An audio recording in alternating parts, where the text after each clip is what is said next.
Adam was a son of God, प्रभु का बेटा है।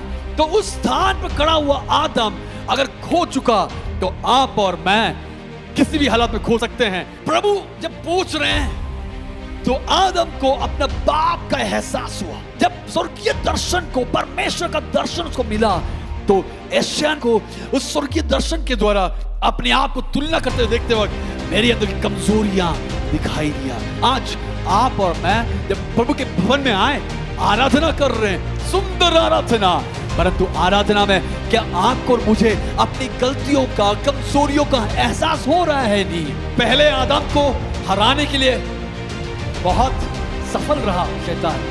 अब दूसरा आदम जब यीशु मसीह मनुष्य के वेश में आया, शैतान ने सोचा हाँ चलो भाई हम इसको भी गिरा देते हैं। जो लफ्ज पहला आदम बोलने भूल गया था, अब दूसरा आदम कह रहा है दूर हो जा शैतान।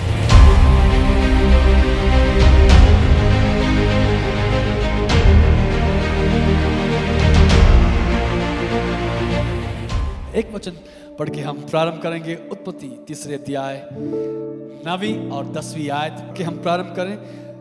उत्पत्ति 3 अध्याय 9वीं और 10वीं आयत पढ़ के हम प्रारंभ करेंगे। तब यहोवा परमेश्वर ने पुकार कर आदम से पूछा, तू कहाँ है? उसने कहा, मैं तेरा शब्द बारी में सुनकर डर गया, क्योंकि मैं नंगा था इसलिए छिप गया। आज इस संदेश का शीर्ष आदम तू कहाँ है? आदम तू कहाँ है? और इस वचन के साथ, वचन के द्वारा प्रभु हमसे बात करने पाए। आज इधर बैठे हुए हर एक आदम से प्रभु का यह सवाल यह है, आदम तू कहाँ है? बताइए, आदम तू कहाँ है? आवाज उठाकर, आदम तू कहाँ है? इस सवाल परमेश्वर यहोवा पूछ रहे हैं। और पूछते वक्त यीशु मसीह कौन, ये परमेश्वर कौन है? ये वो परमेश्वर है जो सर्वव्यापी है, सर्वज्ञानी है। वो परमेश्वर का सवाल क्या है? आदम तू कहाँ है? यानी कहने का मतलब परमेश्वर जानते नहीं है क्या? जानते तो है, परंतु इस सवाल का उत्तर, सवाल पूछने की मकसद क्या है? इस सवाल पूछने की कारण क्या है? परमेश्वर को जानने के लिए नहीं, आदम अपने जियोग्राफिकल लोकेशन जानने के लिए नहीं, परंतु आपकी आत्मिक स्तर कहां पे है वो जानने के लिए परमेश्वर आपसे पूछ रहे हैं। आप और मैं, हम लोग जानते हैं हम लोग कहां पे हैं, प्रभु जानते हैं, परंतु आज आपके लिए और मेरे लिए सवाल यह है, आदम तू कहां है? यानी आपकी इस जगह के नाम बोलने के लिए नहीं, उससे बढ़कर बेटा अब आपकी परिस्थिति कहां है, क्या है, किस परिस्थितियों में उलझे हुए हैं, किस स्थान पर उलझे हुए हैं, वो जानना प्रभु चाहते हैं। क्यों? परमेश्वर नहीं जानते हैं? परमेश्वर तो जानते हैं, परंतु आपको यह पूछने की मकसद यह है कि परमेश्वर आपको यह एहसास दिलाना चाहते हैं कि बेटा तू कहां है, तू कहां है, तू कहां है। अब देखिए उसका उत्तर क्या है, मैं तेरा शब्द बारी में सुनकर डर गया, क्योंकि मैं नंगा था इसलिए छिप गया। अगर आदम को उत्तर देना था, बोल सकता था कि प्रभु मैं फलाना पेड़ के नीचे छिपा हूं, बोल सकता था, परंतु इतना सारा विवरण देने की जरूरत, कारण क्या है? मैं इधर से जाने से पहले मैंने देखा आदम तू परमेश्वर के तेज में कवर किया हुआ था, प्रभु की महिमा में ढापा हुआ था। अब आदम तू बता तू कहां है? वो बोल रहा है, प्रभु महिमा नष्ट हो चुका, जो आपने दिया हुआ स्थान नष्ट हो चुका, अब मैं किसी पेड़ के पीछे छिपा हूं, नंगा हूं। आज आदम से, हवा से नहीं पूछे, परंतु आदम से प्रभु पूछ रहे हैं। आदम से पूछने का कारण क्या है कि प्रभु आपको एक जिम्मेदारी दिया, उस जिम्मेदारी में आप कहां पे खड़े हैं? आपको एक जिम्मेदारी दिया गया था, उस जिम्मेदारी में आदम बता आप कहां पे खड़े हैं? उदाहरण के लिए, अगर एक कंपनी बहुत बुरी तरीके से काम कर रहा है या कंपनी डूब रहा है, तो सबसे बोर्ड ऑफ डायरेक्टर्स या शेयर होल्डर्स किससे सवाल पूछते हैं? कंपनी के एम्प्लॉय से नहीं पूछते हैं, बल्कि उस कंपनी के सीईओ से पूछते हैं। एक टीम, इंडियन क्रिकेट टीम अगर फेल हो रहा है या हार रहा है, तो सवाल किससे पूछते हैं? कप्तान से पूछते हैं या उसके कोच से पूछते हैं कि क्यों इस टीम इस बुरी तरीके से प्रदर्शन किया, क्या कारण क्या है? अधिकारियों से पूछते हैं। ऐसे ही प्रभु आदम से पूछने का कारण क्या है कि मैंने आपको एक जिम्मेदारी सौंपा था, उस जिम्मेदारियों में आप कहां पे हैं? आज आदम आदमियों से अकेला नहीं, परंतु औरतों से भी, भाइयों से अकेला नहीं, बहनों से भी, हर एक व्यक्ति जो परमेश्वर ने आपको एक जिम्मेदारी दी है, उस जिम्मेदारियों में बता तू कहां पे है, कहां पे है? ऐसे पूछने का कारण क्या है? आदम प्रभु का पहला सृष्टि किया हुआ इंसान, और उस इंसान से प्रभु पूछ रहे हैं कि आदम तू कहां है?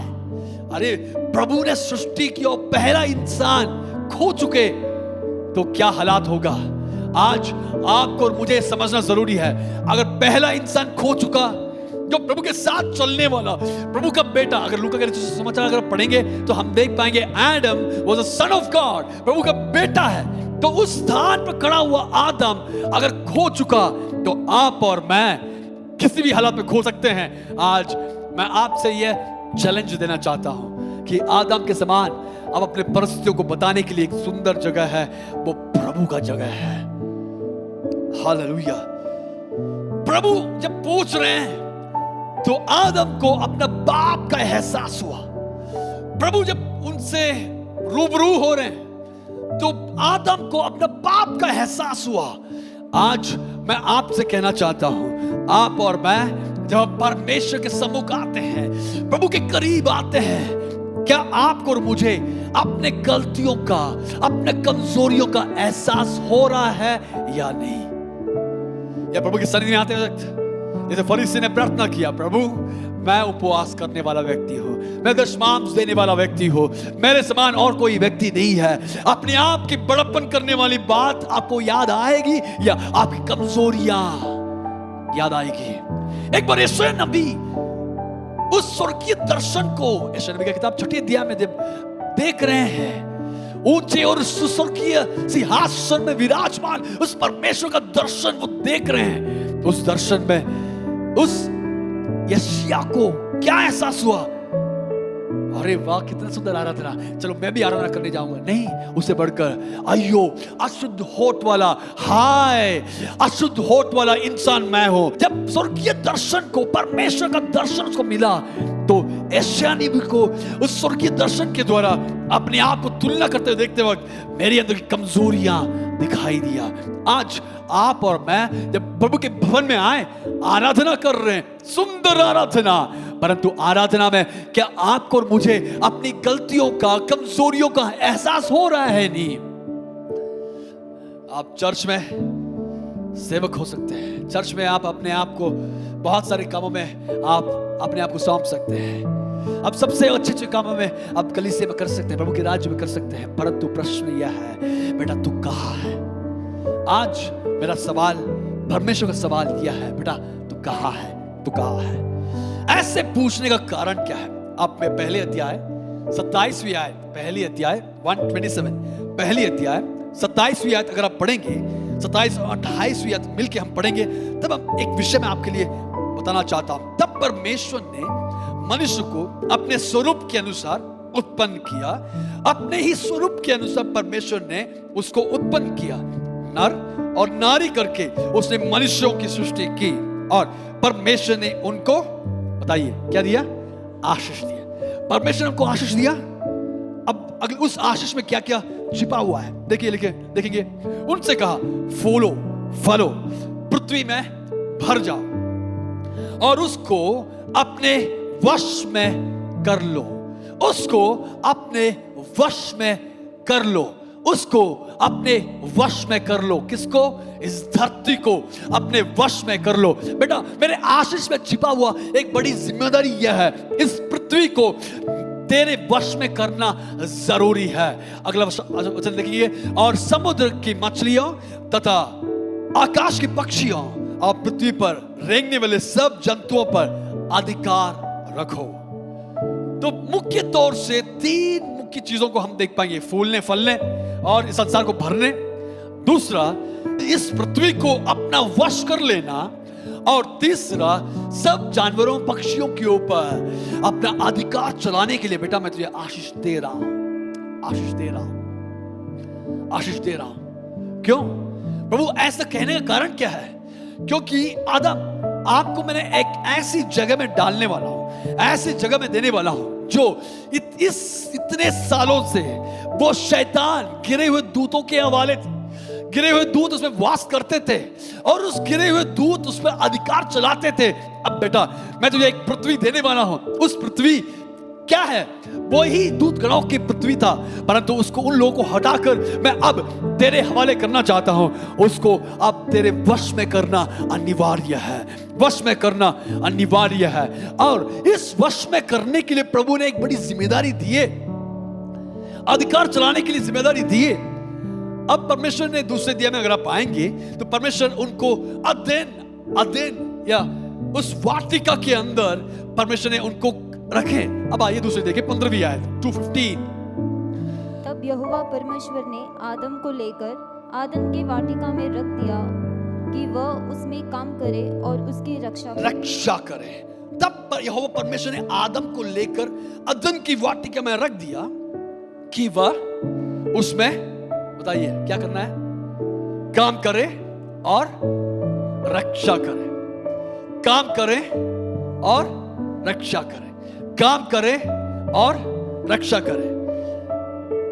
प्रभु ने अधिकार दिए, आशीष दिए, और आशीष देने के बाद प्रभु बता रहे, बेटा मैंने इस पृथ्वी के इस अदन में, इस वाटिका में, इस बगीचे में मैंने रखा हूं। क्यों? कि आप इसमें काम करें और रक्षा करें। और करने का कारण क्या है? बेटा इस पृथ्वी अब तेरे हवाले में करना चाहता हूं। इसको तू काम करके, इसको अधिकार चलाते हुए अपने वश में ले लेना। प्रभु की बड़ी उद्देश्य था वश में लेना। इस पृथ्वी को रिडीम करना चाहते थे, परंतु क्या हुआ? जैसे ही पहले अध्याय में प्रभु ने सृष्टि किया, आशीष दिए, दूसरे अध्याय में उनको काम करने की जगह प्रभु ने दे दिए और उनको एक स्थान दिए, और तीसरे अध्याय में जैसे ही पहुंचा, पहले आयत अगर आप देखेंगे उसमें हम देख पाएंगे यहोवा परमेश्वर ने जितने बनेले पशु बनाए थे उन सब में सर्प धूर्त था। उसने स्त्री से कहा, क्या सच है कि परमेश्वर ने कहा तुम इस वाटिका के किसी वृक्ष को फल ना खाना? अब जैसे ही सब रहने वाले सारे जंतुओं के ऊपर अधिकार चलाने वाले आदम और हवा के ऊपर प्रभु ने आशीष तो दिए, परंतु जैसे ही तीसरे अध्याय प्रारंभ हुआ, आज मैं आपसे कहना चाहता हूं, तीसरे अध्याय में सर्प धूर्त या बहुत चतुर तरीके से आपके मेरे पास आ सकते हैं। उस आते वक्त आपको मुझे क्या करना है? उस वाटिका की रखवाली करना अनिवार्य है। अक्सर शैतान अंदर आता है, कब और कैसे? जब हम जो रखवाली करना था, हम जो उसकी रक्षा करना था, हम कर नहीं पा रहे, इसलिए उस वाटिका के अंदर धूर्त तरीके से, चतुर तरीके से शैतान सर्प के वेश में आ सकता है। आपको मुझे क्या करना है? उसकी रखवाली करना जरूरी है। सवाल भूलना मत, आदम तू कहां है? आदम तू कहां है? मैं उस आदम का परिचय दे रहा हूं। आदम कौन है? जो प्रभु के हाथों से रचा हुआ, सृष्टि किया हुआ उस व्यक्ति। दूसरा, प्रभु से आशीषित व्यक्ति। तीसरा, प्रभु ने उनको एक जगह दी है, काम करने के लिए जगह दी है, और प्रभु ने उनको अधिकार दिए, सब प्राणियों के ऊपर अधिकार दिए। अब अधिकार चलाने के लिए सामर्थ्य इस सक्षम इस इंसान के पास, जब शैतान सर्प के वेश में आया, परख नहीं पाया और रखवाली कर नहीं पाया। हो सकता है जब रखवाली कर नहीं पाया तो उसके जाल में फंस चुका। आज हमारी जिंदगी में भी एक तीसरा अध्याय हो सकता है।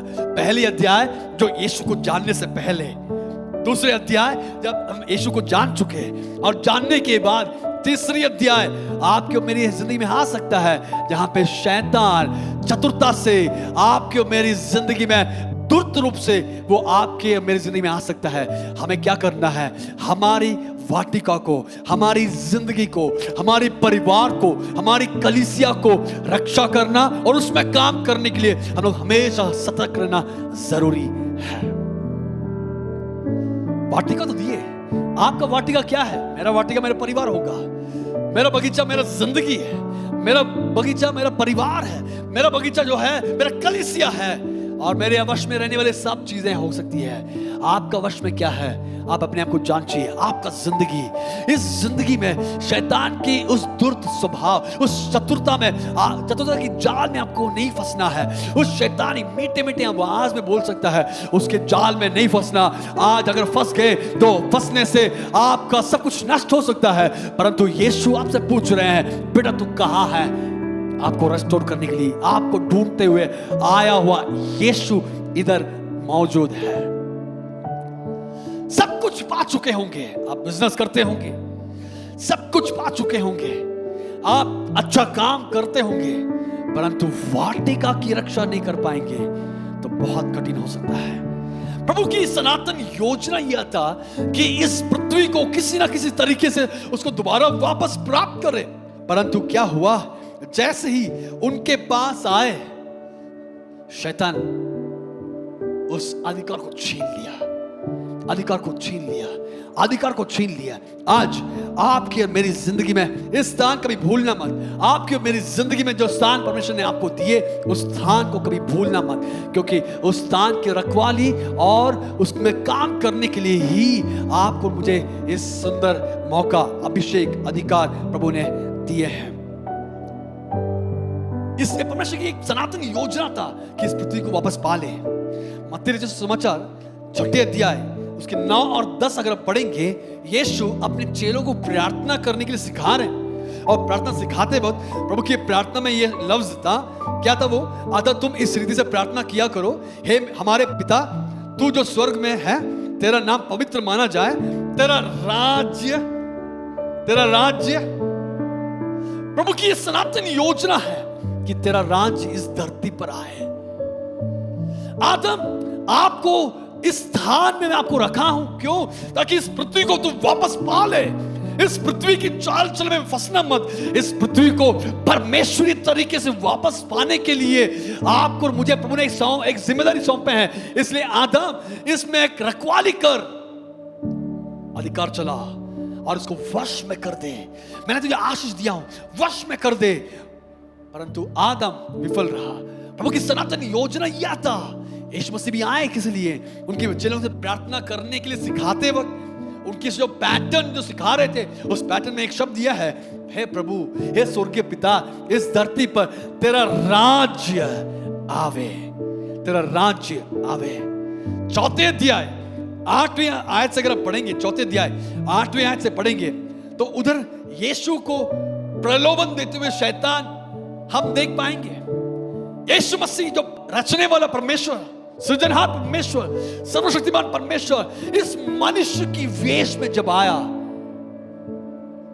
और उसके भाषा में मैं कहूंगा तो पहले आदम को हराने के लिए बहुत सफल रहा शैतान। अब दूसरा आदम जब यीशु मसीह इस धरती पर मनुष्य की वेश में आया, शैतान ने सोचा हाँ चलो भाई हम इसको भी गिरा देते हैं। दूसरा आदम जैसे ही आया, 8वें आयत में अगर आप देखेंगे तो हम देख पाएंगे, तब फिर शैतान उसे एक बहुत ऊंचे पहाड़ पर ले गया और सारे जगत के राज्य और उसका वैभव दिखाकर उससे कहा, यदि तू गिरकर मुझे प्रणाम करे तो मैं यह सब कुछ तुझे। कौन बोल रहे हैं? शैतान। किससे बोल रहे हैं? यीशु से, जो इस पृथ्वी को रचा है, इस पृथ्वी पर रचा हुआ इस यीशु से बोल रहा है, हे यीशु, अब इस जो देखने वाली जो सारे जगत, सारे राज्य और उसके वैभव, ये सब कुछ मेरा है। अगर तू मेरा नमस्कार करोगे, तू मेरा इबादत करोगे, तू मेरा प्रणाम करोगे, तो मैं ये सब कुछ तुझे दे दूंगा। यानी कहने का मतलब अभी भी ये मेरे वश में है। तूने ये जो सृष्टि किया था, वो आदम सफल ना रहा, उस आदम को गिराने के लिए मैं सफल रहा, परंतु अब 4 अध्याय में जब आए तो शैतान दोबारा बोल रहे हैं, अच्छा आप ही तो है दूसरा आदम। ये शैतान आपको और मुझे भी यही तरीके से आपको गिराना चाहते हैं, परमेश्वरी मकसद से आपको दूर हटाना चाहते हैं, आपको और मुझे परमेश्वर की योजना से आपको दूर करना चाहते हैं। यीशु से हुआ, यीशु के बारे में बाइबल में तो लिखा है, परंतु दूसरे लोगों के बारे में देखेंगे तो यही तरीके से ही शैतान ने उनको हराने के लिए कोशिश किया। आप देखिए 4 अध्याय में जैसे ही शैतान इब्लीस उस यीशु से जब ऐसे एक चुनौती दे रहे हैं, तब यीशु ने क्या कहा 4 अध्याय में? तब यीशु ने उससे कहा, हे शैतान दूर हो जा, क्योंकि लिखा है तू प्रभु अपने परमेश्वर को प्रणाम कर और केवल उसी का उपासना। आज आपको और मुझे कहने के लिए जो लफ्ज पहला आदम बोलने भूल गया था, अब दूसरा आदम कह रहा है दूर हो जा शैतान, दूर हो जा शैतान। हम किसी की उपासना नहीं करेंगे, केवल परमेश्वर का उपासना करेंगे। आपको और मुझे गिराने के लिए आने वाले इस संसार की वैभव को दिखाते हुए आने वाली शक्तियों को आपको उत्तर क्या होना है कि आपको उत्तर, हे शैतान दूर हो जा, get behind thee, get away from me, मुझसे दूर हो जा, मैं यीशु का ही आराधना मैं कर पाऊंगा। हालेलुया। इसी जगह पर आदम खोया हुआ था, इसी जगह पर आदम विफल रहा। ज्योग्राफिकल लोकेशन पूछ नहीं रहे आदम अब अपनी आत्मिक स्तर कहां पे है। आदम आपको मैंने अधिकार दिया, आशीष दिया, आपको मैंने एक बहुत बड़ी अधिकार जिम्मेदारी सौंप चुका हूं, अब बता तूने क्या कर रहा था, तेरे क्या उत्तर होना था? दूर हो जा शैतान। हालेलुया। प्रलोभन में, गलत संगतियों में, गलत रिश्तों में, गलत पापों में फंसाने वाले शैतान से आपका उत्तर क्या होना है? दूर हो जा शैतान। हालेलुया।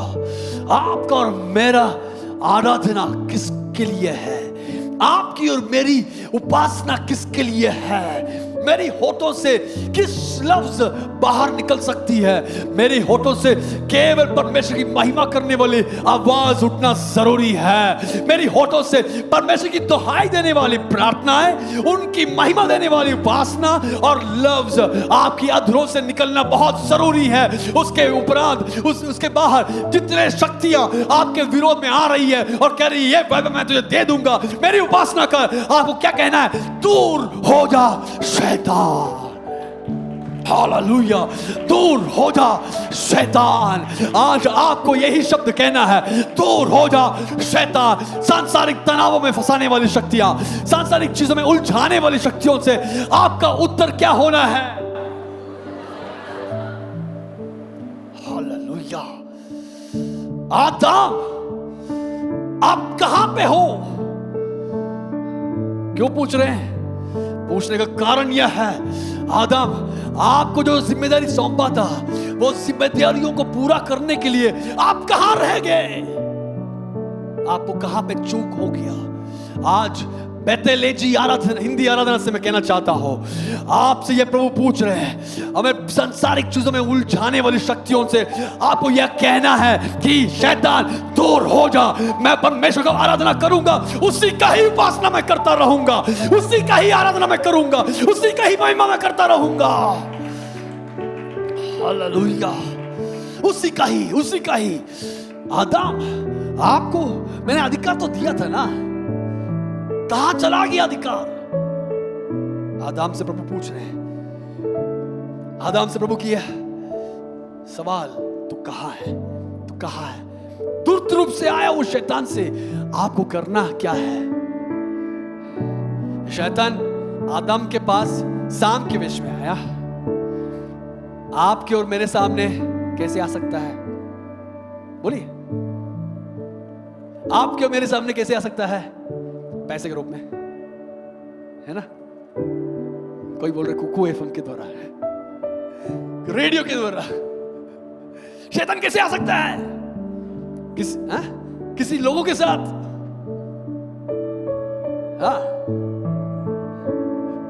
कैसे आ सकता है आपकी और मेरी जिंदगी में? लोगों की मीठी मीठी आवाज व्हाट्सएप से भी आ सकता है, फेसबुक से भी आ सकता है। शैतान आपको और मुझे उलझाने के लिए हर तरीका वो ढूंढ सकता है। आपको मुझे क्या कहां पे सतर्क रहना है? हम कहना है, हमको उसको परखना है, क्या ये परमेश्वर से है या शैतान से है। और शैतान से अगर समझ गए तो कहना यीशु के नाम से, यीशु के नाम से, यीशु के नाम से। आमेन, हालेलुया। आज बेतेले जी हिंदी आराधना अगले स्तरों में हम लोग बढ़ने वाले हैं और कहेंगे यीशु के नाम से दूर हो जा, यीशु के नाम से दूर हो जा। आगे वो दबाव डालेगा, आगे वो तनाव डालेगा, परंतु आपको कहना है यीशु के नाम से। आमेन, हालेलुया। आदम, आपको क्या करना है? मैं हर दिन आऊंगा, मेरे साथ चलना, मैं हर दिन आऊंगा। इस बाइबल में तो नहीं लिखा है हर दिन आए हैं परमेश्वर ने, परंतु उस 10वीं 9वीं आयत से अगर हम पढ़ेंगे तो हम समझ पाएंगे। जैसी आवाज सुना, आदम परख लिया, समझ गया कि ये परमेश्वर आ रहे हैं। तो उसका मतलब यह है कि हर दिन यीशु के साथ, परमेश्वर के साथ चलने वाला आदम एक दिन जब सांझ के समय पर छिपा हुआ था, आवाज को समझ लिया और कहा, हे प्रभु, मैंने पाप किया, मैंने पाप किया, मैंने पाप किया। आज किन्हीं लोग किसी पाप के पीछे छिपा हुआ है, आज किन्हीं लोग किसी बुरे कामों के पीछे छिपा हुआ है, किसी घमंड के पीछे, प्राइड के पीछे। परंतु मैं आपसे पूछना चाहता हूं, कहां पे हो आप? उधर से बाहर निकाल। प्रभु आपको रेस्टोरेशन का प्लान लेके यीशु मसीह परमेश्वर इस धरती पर आए हैं, इसलिए बताइए आप कहां पे हो? आमीन। आदम से पूछ रहे हैं, आदम तू कहां है? प्रभु के साथ चलने के लिए हर दिन तो जाता था, प्रभु के साथ चलने के लिए हर दिन आदम तो रहता था, आवाज सुनते ही समझ लेता था। परंतु आदम, अब आज जब मैंने आया, कहां पे हो?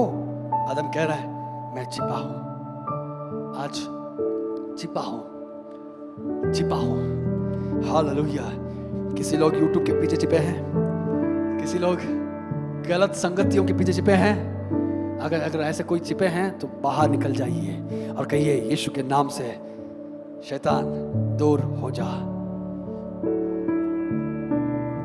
उसी पुस्तक छठे अध्याय, उत्पत्ति छठे अध्याय 7 और 9, मैं एक और व्यक्ति का परिचय देना चाहता हूं।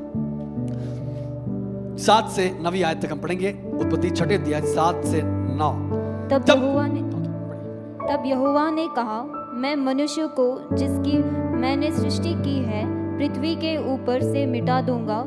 क्या मनुष्य, क्या पशु, क्या रेंगने वाले जंतु, क्या आकाश के पक्षी, सबको मिटा दूंगा, क्योंकि मैं उनके बनाने से पछताता हूँ। परंतु यहोवा के अनुग्रह की दृष्टि नूह पर बनी रही। नूह की वंशावली यह है, नूह धर्मी पुरुष और अपने समय के लोगों में खरा था, और नूह परमेश्वर के साथ साथ चलता रहा। परमेश्वर जब इस धरती पर देख रहे हैं, आदम तो विफल रहा, आदम की संततियां काफी लोग विफल रहे, बस गिने चुने लोग प्रभु के साथ चलते थे। उनमें से एक व्यक्ति था नूह। नूह के समय पर ऐसा हुआ कि प्रभु के साथ चलने वाले सब लोग गुजर चुके। नूह के समय पर प्रभु जब देख रहे हैं तो हम देख पाएंगे 7वीं आयत में, मैं मनुष्य को जिसकी मैंने सृष्टि की है पृथ्वी के ऊपर मिटा दूंगा। क्या मनुष्य, क्या पशु, क्या रेंगने वाले जंतु, क्या आकाश के पक्षी, सबको मिटा दूंगा, क्योंकि मैं उनके बनाने से पछताता हूं। कारण क्या है? पृथ्वी पर पाप से भरा हुआ है, पृथ्वी पर सब लोग पाप कर रहे हैं, पृथ्वी के सारे लोग गलत संगतियों में, गिरे हुए दूतों के संपर्क में आ चुके। पिछले दिनों के उपवास प्रार्थना में मैंने कहा था, जो लोग उपवास प्रार्थना में नहीं आए, आप लोग कोशिश करिएगा, उपवास प्रार्थना में गहरी बातों को हम लोग सीख पाएंगे। उपवास प्रार्थना में मैंने कहा था कैसे उस समय पर लोगों को गिरे हुए दूत बिगाड़ता है, कैसे उनके जीन करप्ट हो चुका था। अब देखिए सारे संसार पाप में डूबा हुआ है।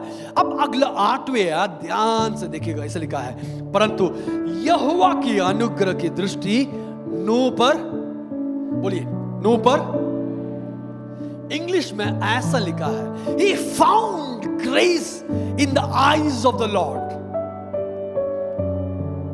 दूसरा एक वर्ष में, टीपीटी वर्ष में ऐसे लिखा है, he discovered grace in the eyes of the Lord. कैसे?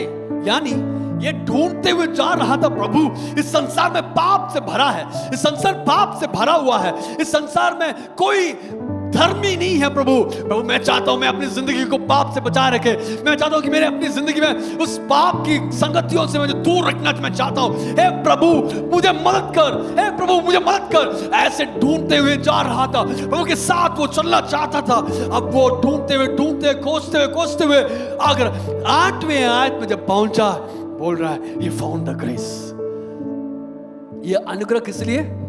रोमी की किताब 5वें अध्याय की 20वीं आयत में हम पढ़ेंगे तो हम देख पाएंगे, उसमें लिखा है रोमी 5:20, रोमन्स 5:20, उसमें ऐसे लिखा है, जहां पाप अधिक हुआ उधर अनुग्रह उससे भी कहीं अधिक हुआ।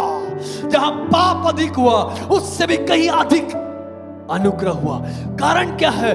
क्योंकि जहां पे पाप अधिक होता है, प्रभु अपना अनुग्रह आप अपने बंदों की पर उंडेलते हैं, ताकि उनके अनुग्रह के सहारे पर, अनुग्रह की मदद से आप पाप से आप दूर रह सकते हैं। उनकी अनुग्रह से, शैतान की छाल से आप दूर रह सकते हैं। इसलिए प्रभु आपको और मुझे अपना अनुग्रह उंडेलते हैं। इसी अनुग्रह को नूह ढूंढता हुआ चल फिर रहा था, and he found grace. Hallelujah, he found grace। उसने अनुग्रह को ढूंढ निकाला, प्रभु के पास पहुंचा। और अगला वचन 9वीं आयत अगर आप पढ़ेंगे, उसमें ऐसे लिखा है कि नूह धर्मी पुरुष और अपने समय के लोगों में खरा था, और नूह परमेश्वर ही के साथ साथ चलता रहा। जब अनुग्रह को ढूंढते हुए निकलेंगे ना, जब प्रभु के साथ अब चलने के लिए तैयार रहेंगे ना, इस संसार की शैतान जो आपको उलझाने के लिए, आपको भरमाने के लिए आने वाली शैतानिक शक्तियां, वो शक्तियां जब आपके करीब आएगी, this grace will protect you. उसकी परमेश्वर की अनुग्रह आपको सुरक्षा देगा। आप उस पाप में नहीं फंस सकते हैं, आप उस शैतानिक भरमाने वाली बातों में आप फंस नहीं सकते हैं। और आप सतर्क होकर कहेंगे, यीशु के नाम से हे शैतान दूर हो जा। हालेलुया। जब अनुग्रह आपके और मेरे ऊपर रहेगा, जब अनुग्रह आपके और मेरी जिंदगी में रहेगा, तो शैतान की कोई भी चाल आपको छू नहीं पाएगा। आमीन। अनुग्रह जब आपके और मेरे ऊपर आएगा ना, तो ये संसार की चीजें आपको छू नहीं पाएगा। आमीन। इसलिए आपको और मुझे क्या जरूरी है? बोलिए, आपको मुझे क्या जरूरी है? परमेश्वर और उनकी अनुग्रह हमें जरूरी है। उनकी अनुग्रह हमें जरूरी है। अब देखिए, यीशु नूह परमेश्वर के साथ चलता रहा। आदम तू कहाँ है? ऐसे पूछने की नौबत क्यों आया? क्योंकि इतने दिन चलने वाला वो इंसान अब दिखाई नहीं दे रहा है, वो अपने स्थान में नहीं है। उस आत्मिक स्थान को वो नष्ट कर चुका है। अब प्रभु बोल रहे हैं, आदम तू कहाँ है? मैं चलने तो आया हूं, मेरे साथ चलने के लिए तू कहाँ है? हालेलुया। है ना, अक्सर हमारे बच्चों के साथ अगर हम शॉपिंग के लिए चलेंगे तो हम लोग चलेंगे एक मकसद के साथ, घर के सामान खरीदने के लिए चलते हैं। परंतु कुछ देर के अंदर हम लोग घर के सामान खरीदते रहेंगे, हमारे बच्चे लोग क्या करेंगे? वो हमारे रास्ता भटका देंगे, कहीं और ले जाएंगे। पापा वो क्योंकि ये पूरा दिखने वाला चीज जो है ना, उनको आकर्षित कर सकता है। ऐसे ही आपको और मुझे इस सांसारिक चीजों में आकर्षित करने वाली बहुत सारी चीजें आपको और मुझे उलझा सकता है। उससे दूर भागना अनिवार्य है। ऐसे एक व्यक्ति था हानुक परमेश्वर के साथ चलता रहा लगभग 300 साल परमेश्वर के साथ चलता रहा। और आखिर में क्या हुआ? चलते चलते प्रभु से एक दिन बताया, प्रभु इधर चलना तो मजा नहीं आ रहा है, आपके साथ चलते चलते मुझे बहुत मजा आ रहा है, परंतु इस दुनिया में चलना इतना इतना मजा नहीं आ रहा है। प्रभु आप बताइए कहां पे आप रहते हैं, मैं उधर ही मैं वास करना चाहता हूं। हालेलुया। प्रभु इतने दिन एक हेवनली विजिटेशन था। प्रभु आते थे, उनके साथ चलते थे, और प्रभु अपने ऐसे, पुराने जमाने में ऐसे था, पुराने नियम में ऐसे था, पवित्र आत्मा उतरते थे और चले जाते थे। अगली बार जब जरूरत पड़ेगा उतरते थे और चले जाते थे। काम कर खत्म हो गया तो चले जाते थे। इतने दिन विजिटेशन था, एक मेहमान आपके घर में आने के समान विजिटेशन था। परंतु हानुक बोला, प्रभु विजिटेशन से मैं तृप्त नहीं हूं, मुझे एक हैबिटेशन चाहिए। प्रभु मैं ऐसे ऐसे विजिट करते करते मुझे तृप्त नहीं हूं। प्रभु बताइए आप कहां पे रहते हैं, मैं उधर ही आ जाऊंगा। आपके साथ मैं वास करना चाहता हूं। आपके बिना मुझे एक जिंदगी नहीं चाहिए। अगर मैं जीऊंगा तो प्रभु मैं आपके साथ में जीऊंगा। हालेलुया। आज कितने लोग बोल सकते हैं, प्रभु चाहे इस दुनिया में कुछ हो या ना हो, प्रभु मैं आपके साथ मुझे जीना है, आपके साथ मुझे चलना है, आपके संग मुझे रहना है। हालेलुया। मुझे विजिटेशन नहीं चाहिए। नया नियम में भी विजिटेशन है। कहां पे विजिटेशन? हम लोग सवेरे उठ के चर्च आते हैं, थोड़ा धूल फूल झाड़ कर आ जाते हैं, और किस लिए? विजिट करने के लिए। किससे विजिट करने के लिए? पास्टर से, अन्य विश्वासियों से, और प्रभु से मिलने के लिए आएंगे। विजिटेशन। और पूरा हफ्ता गायब। अगले हफ्ते उपवास प्रार्थना होने से एक विजिट करके आ जाएंगे। नहीं, ये विजिटेशन की चक्कर को तोड़ दो और आपको प्रभु के संग वास करने वाली एक जिंदगी आपको मुझे जरूरी है। उनके साथ चलना। आप गाड़ी चलाएंगे तो उनके साथ आप चलना, आप काम करेंगे उनके साथ बातें करते रहना। आपके मन के अंदर परमेश्वरी याद, परमेश्वर के साथ चलने वाली एक जिंदगी आपको मुझे बहुत जरूरी है। प्रभु आपसे विजिटेशन नहीं चाहते हैं, प्रभु आपके साथ वास करना चाहते हैं, आपके मध्य में, आपके अंदर में। इसलिए आपका शरीर प्रभु का क्या है? इस मंदिर में घंटी बजेगा तो आ जाना और घंटी चले जाना, ऐसा नहीं। ये इस मंदिर में हमेशा वास करने के लिए प्रभु आना चाहते हैं। क्या आप खोल के दे सकते हैं उनके लिए? बाहर एक बंदा खड़ा है, धूर्त है, चतुर है, वो भी अंदर आना चाहता है। अरबे की ऊंट के समान धीरे से सर रखेगा, उसके बाद पैर रखेगा, आखिर में पूरा अंदर आएगा। और आप नहीं, आपको मुझे क्या जरूरी है? आपको मुझे परमेश्वर के साथ वास करने के लिए आप लोग तैयार रहना जरूरी है। परमेश्वर चाहते हैं इस पृथ्वी को वापस ले, परंतु ऐसे लोगों से ही होगा जब आप परमेश्वर के साथ चलेंगे। इसलिए प्रेरितों की किताब पहली अध्याय की 8वीं आयत, पहले अध्याय की 8वीं आयत, एक्ट्स 1:8 अगर आप तुरंत पढ़ेंगे तो हम देख पाएंगे, परंतु जब पवित्र आत्मा तुम पर आएगा तब तुम सामर्थ्य पाओगे और यरूशलेम और सारे यहूदिया, सामरिया में और पृथ्वी के छोर तक मेरे अभिषेक किए। बस हेब्बाल में अकेला रहने के लिए नहीं, भैया आपको अभिषेक किए।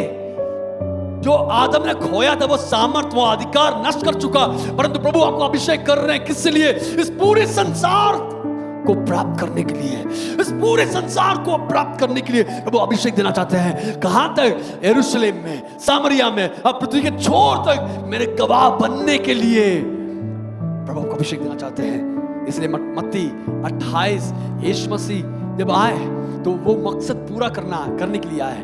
यीशु मसीह जब आए तो इस पृथ्वी को वापस पाने के लिए आए। 18वीं अध्याय की 18वीं आयत से अगर पढ़ेंगे तो हम एक चीज देख पाएंगे। 4थे अध्याय में जिस शैतान ने कहा अब तुम मेरा प्रणाम करोगे तो ये सारे जगत उसके वैभव को मैं आपको दे दूंगा, जिस शैतान ने कहा। 28वीं अध्याय तक पहुंचते वक्त यीशु मसीह ने सूली पर मरे, अपना जीवन, अपना जान कुर्बान कर दिए, परंतु शैतान ने सोचा कि भैया हम इस आदम को भी मार डाल दिए। परंतु कुछ ही क्षणों के अंदर दरवाजे के अंदर एक खटखटाहट, उस दरबार में, शैतान के दरबार में एक बड़ी आवाज, किसी ने उतर के आया। और कौन था? यीशु मसीह। जब वो इस सूली पर मर चुके, उनकी आत्मा अधोलोक में गए और शैतान को मुक्का मारकर, शैतान की सर को कुचलकर उनके हाथ से वो अधिकार छीन लिए और कहा 18वीं अध्याय की 18वीं आयत में, यीशु ने उसके पास आकर कहा, स्वर्ग और पृथ्वी का सारा अधिकार मुझे अब दिया गया है। हालेलुया। पिछले दिनों तक जिस शैतान ने कहा था कि यह सब मेरा है, वही शैतान के पास जाकर के शायद पर यीशु मसीह ने उस सूली पर मरने के बाद, आपके लिए मेरे लिए याग बलि होने के बाद, यीशु ने सीधा अपनी नई मुकाम पे और चले गए और कहा, शैतान के पास जाकर कहा, निकाल तेरा अधिकार। जो अधिकार मैंने आदम को देना चाहता था, जो तू अधिकार रखा हुआ है, उस अधिकार अब निकाल। पहले आदम विफल रहा, परंतु दूसरा आदम बन के मैं आया हूं। किस लिए? तेरे हाथों से इस पृथ्वी का और इस आसमान का, आकाश का अधिकार को छीनने के लिए मैं आया हूं। आजा, निकाल। और यीशु मसीह अब 28वीं 18वीं आयत में चेलों से कह रहे हैं, डर मत बेटा, पतरस डर मत, यूहन्ना डरना नहीं है, थॉमस अब डरना नहीं है। क्यों? इतने दिन जो शैतान छल से काम कर रहा था, वो शैतान को मैं अब जीत लिया। वो प्रभु कह रहे हैं, पृथ्वी और स्वर्ग की सारा अधिकार मुझे दिया गया है, इसलिए तुम जाओ, सब जातियों के लोगों को चेला बनाओ। मरकुस 16:15 में ऐसे लिखा है, तुम सारे जगत में जाकर सारी सृष्टि को सुसमाचार सुनाओ। सारी जगत जाना है, क्योंकि प्रभु का मकसद क्या था? इस पृथ्वी को वापस पाना है। प्रभु का मकसद क्या था? इस पृथ्वी को वापस पाना है। आज आपकी और मेरी जिम्मेदारी यही है कि किसी ना किसी तरीके से पृथ्वी को वापस पाने वाले अभिषेक के साथ इस बेतेले जी हिंदी आराधना के अंदर से कुछ अभिषेक गाने से बाहर निकलना है। हर एक व्यक्ति जो बैठे हैं, आप लोग यीशु के नाम से पृथ्वी को वापस पाने वाले अभिषेक के साथ आगे बढ़ने पाए। हालेलुया। आपको प्रभु एक बड़ी जिम्मेदारी प्रभु सौंप रहे हैं। प्रभु पूछ रहे हैं, आप कहां हो? आदम तो कहां हो? इस अधिकार को उपयोग करने के लिए प्रभु आपको और मुझे सौंपे हैं, अधिकार दिए हैं, अभिषेक दिए। आज सवाल यह है, आदम तो कहां है? आदम आप कहां हो? आज मैं आपसे यही प्रश्न पूछना चाहता हूं, आप कहां पे हैं? अपने अधिकार कहां रख छोड़े? वापस आना जरूरी है, वापस आना जरूरी है। बस एक और चीज को बता के मैं प्रार्थना करना चाहता हूं। मत्ती 5:14 से अगर आप पढ़ेंगे, मत्ती 5:14 से अगर आप पढ़ेंगे, मैथ्यू 5:14 और 15, तुम जगत की ज्योति हो, जो नगर पहाड़ पर बसा हुआ है वह छिप नहीं सकता, और लोग दिया जलाकर पैमाने के नीचे नहीं परंतु दीवट पर रखते हैं, तब उसे घर के सब लोगों को प्रकाश पहुंचाता है। उसी प्रकार तुम्हारा उजियाला मनुष्यों के सामने ऐसा चमके कि वे तुम्हारे भले कामों को देखकर तुम्हारे पिता की जो स्वर्ग में है बड़ाई करे। प्रभु आपको और मुझे एक रोशनी ज्योति के समान रखे, परंतु ज्योति के समान जलने वाले बहुत सारे लोग आज किसी पैमाने के पीछे छिपा हुआ है, किसी काट के पीछे छिपा हुआ है। इंग्लिश में पढ़ेंगे बास्केट्स के, टोकरियों के अंदर समा गया। बहुत सारे लोग कहीं ना कहीं किसी चीजों के पीछे छिपा हुआ है। बाहर बोलेंगे बेइज्जती होगा, बाहर कोई सुनेंगे भैया मेरे बारे में किसी को नहीं बोलना, इतनी बड़ी बेइज्जती होगा। क्यों? अभिषेक प्रभु के लिए जलने वाले बहुत सारे दीप, जो ज्योति आज बहुतों के पीछे छिपा हुआ है, अनेक पापों के पीछे छिपा हुआ है। आप बताइए आप कहां पे हो? प्रभु चाहते हैं कि आप प्रभु के उस दीवट के ऊपर खड़े होकर आप अनेकों के लिए रोशनी के समान, जलने वाले दीवट के समान प्रभु को बनाना चाहते हैं। कम ऑन, आप बताइए, प्रभु मैं पाप के पीछे छिप गया था, मैं बहुत पापों के पीछे छिपा हुआ था, बहुत सारे संगतियों में मैं छिपा हुआ था। नहीं, कम आउट, उसमें से बाहर निकलना जरूरी है। कहां पे फंसे हैं आज? अधिकार तो प्रभु दिए हैं, अभिषेक तो प्रभु ने दिए हैं, बुलाए तो गए हैं, परंतु आज आप कहां पे हो?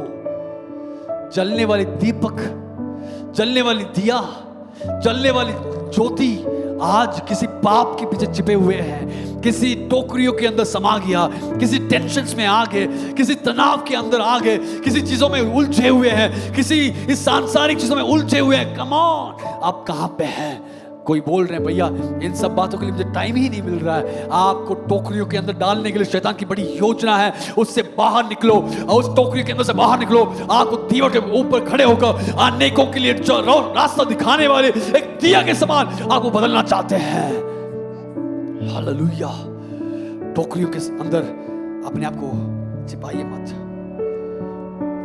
इस संसार के इंसानों के भय में कितने दिन आप जी पाएंगे?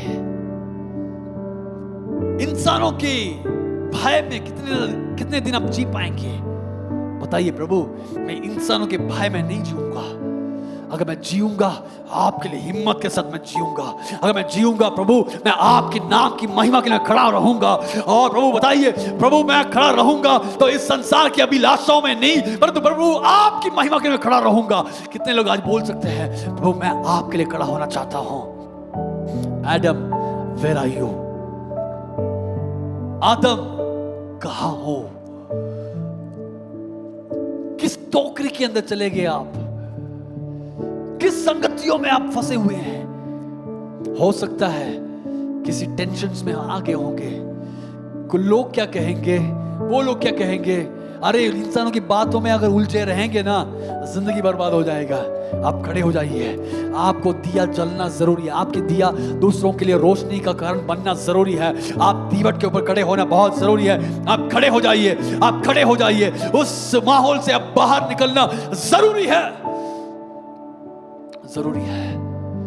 मूसा के लाइफ में अगर आप देखेंगे, मूसा के मम्मी 3 महीना छिपा के रखा, परंतु छिपा नहीं पाए। अभिषक्त है, चुनिंदे हैं, प्रभु के योजना के अंतर्गत रहने वाला एक व्यक्ति है, उस बच्चा है। इस शिशु को छिपाने के लिए कोशिश करेंगे, मम्मी आप छिपा नहीं पाएंगे। तब उन्होंने सोचा कि एक टोकरी के अंदर डाल के छिपाएंगे। टोकरी के अंदर भी छिपा नहीं पाएंगे। अगर अभिषक्त है, आपको बाहर निकालने के लिए परमेश्वर का कार्य आपके अंदर होता रहेगा। आप अपने आप को प्रभु के हाथ में सौंप दिए और बताइए प्रभु आपकी हुजूरी में मैं दे दूंगा। हालेलुया। कोई लोग इस संसार के शान मान नाम के लिए आप खोए हैं, परंतु बाहर निकलिए। इस संसार के नाम, संसार की शान और मान आपको धोखा में फंसा देगा, आपको बहुत बड़ी खाई में गिरा देगा। उससे अच्छा मैं आपसे कहना चाहता हूं, प्रभु की योजना को समझकर उनके अनुसार अपने आप को त्यागिए, उनके हाथों में दे दीजिए और बताइए प्रभु मैं आपके लिए मैं जीना चाहता हूं, आपके लिए मैं जीना चाहता हूं, आपके लिए मैं जीना चाहता हूं, मैं छिपना नहीं चाहता हूं। हालेलुया। प्रभु से बताइए प्रभु मैं आपके लिए जीना चाहता हूं। मूसा ने उस राजमहल में था, 40 साल रहा। उसने सोचा कि मैं अभी सेवकाई करूंगा। किन्हीं लोग को अभिषेक के द्वारा मूसा ने उस इब्रानी को, उस यहूदी को और उस मिस्री को मार डाला। अभिषेक के द्वारा बहुत लोगों को मार दिए, परंतु नहीं बेटा उधर फंसना नहीं। कम आउट मिद्यान में चले गए, उधर फंसना नहीं। मिद्यान का नाम का मतलब स्ट्राइफ या लड़ाई विवाद, उस बातों में फंसे हैं। आप बाहर निकाल बेटा। तुम जब पास आओगे वो जूतियों को हटा दे, जूतियों को हटा दे, क्योंकि वो जूतियां कहेगा कि अपने पास्ट, अपने अतीत को दर्शाने वाली जूतियों को हटा दे। मैं आपको एक नई जिंदगी देना चाहता हूं। आज कितने लोग बोल सकते हैं प्रभु मैं हूं यहां, मैं हूं यहां। कितने लोग बोल सकते हैं प्रभु मैं छिप गया था, मैं पापों में फंसा हुआ था, इस सांसारिक अभिलाषा में फंसा था, सांसारिक चीजों में फंसा था, परंतु प्रभु मुझे एक नई जिंदगी, नई मोड़ लेके आई है। इस परमेश्वर का दर्शन आपकी अंदर की कमियों को दिखाने पाए, इस परमेश्वर की दर्शन हमारी कमियों को दिखाने पाए, हमारे अंदर की कमियों को दिखाने पाए, हमारी अंदर की बहुत सारे कमियों को दूर करने पाए। इस परमेश्वर के दर्शन आपको परमेश्वर के करीब ले आने पाए। आज बताइए प्रभु मैं आपके लिए जीना चाहता हूं। अब बताइए प्रभु मैं आपके लिए जीना चाहता हूं। मैं हूं यहां।